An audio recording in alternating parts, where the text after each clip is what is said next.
ബിരിയാണിയിലേക്ക് ആവശ്യമായിട്ടുള്ള മസാല ഉണ്ടാക്കാൻ സവാളയും തക്കാളിയും കറിവേപ്പിലയും അതിൻ്റെ കൂടെ ഇഞ്ചി വെളുത്തുള്ളി പച്ചമുളക് അത് പേസ്റ്റാക്കിയതും എല്ലാം കൂടെ നമുക്കൊന്ന് കുക്കറിലൊരു 2 വിസിൽ അടിച്ചെടുക്കാം. ഇതിലേക്ക് ആവശ്യമായിട്ടുള്ള കല്ലുപ്പ് ഇട്ട് കൊടുക്കാം, മഞ്ഞൾപ്പൊടി ഇട്ട് കൊടുക്കാം.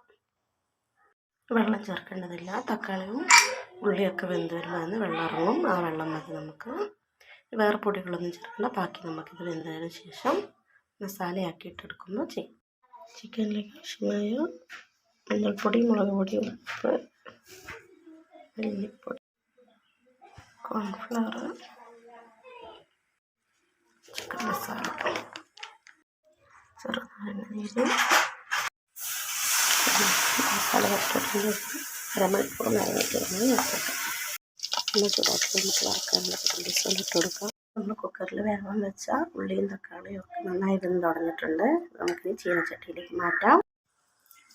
ഇതിൽ കുറച്ച് വെള്ളമൊക്കെ ഉണ്ട്, നന്നായി വെന്ത് ഉടഞ്ഞ് വിട്ടിട്ടുണ്ട്. ഇത് വെള്ളമൊക്കെ ഒന്ന് വറ്റിച്ച് ബാക്കി മസാലപ്പൊടികളൊക്കെ ചേർത്ത് നമുക്ക് ബിരിയാണിക്ക് ആവശ്യമായ മസാലയാക്കി മാറ്റിയെടുക്കാം.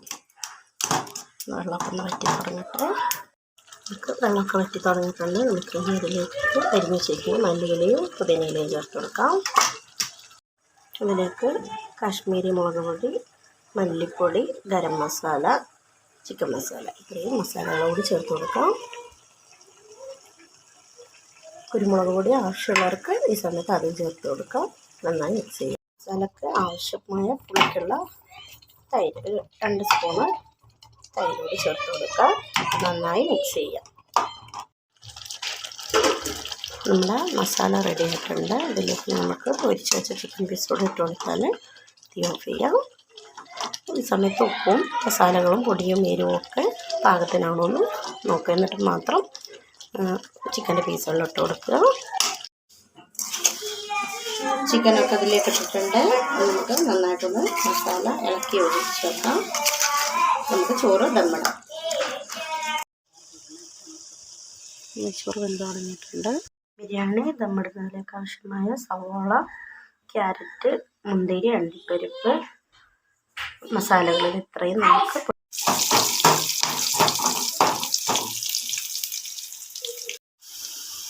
വറുത്ത് ഊരി വെച്ചിട്ടുണ്ട്. നമുക്ക് അതേ എണ്ണയിൽ തന്നെ ക്യാരറ്റ് വറുത്ത് ഊരിയെടുക്കാം.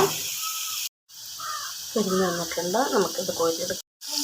അതേ എണ്ണയിൽ തന്നെ നമുക്ക് സവാളയും വറുത്ത് ഊരിയെടുക്കാം. ഉള്ളി വന്നിട്ടുണ്ട്. ഇത്രയും മതി. നമുക്കിത് കോരി മാറ്റാം. നമുക്കിനി ബിരിയാണി ദമ്മിടാം. അതിന് ആവശ്യത്തിന് മസാല നമുക്ക് പാത്രത്തിൻ്റെ അടിയിലേക്ക് ഇട്ട് കൊടുക്കാം. നമുക്ക് ചോറ് ലെയറായിട്ട് ഇട്ട് കൊടുക്കാം. നമുക്ക് വറുത്ത് വെച്ചിരിക്കുന്ന അണ്ടിപ്പരിപ്പ്, മുന്തിരി, ഉള്ളി ഇതൊക്കെ ഇട്ട് കൊടുക്കാം. ഉള്ളി ഇട്ടിട്ടുണ്ട്. അതിലേക്ക് കളർ വെളുത്തുള്ളി വെച്ച് കൊടുക്കാം. അതിലേക്ക് കുറച്ച് നെയ്യ് തൂക്കി കൊടുക്കാം. നമുക്ക് നന്നായി അടച്ച് ചെറുതീയിൽ വെക്കാം. 1/2 മണിക്കൂറിന് ശേഷം നമുക്ക് എടുത്ത് വിളമ്പാം. ബിരിയാണി സൂപ്പറാ. ഹായ്.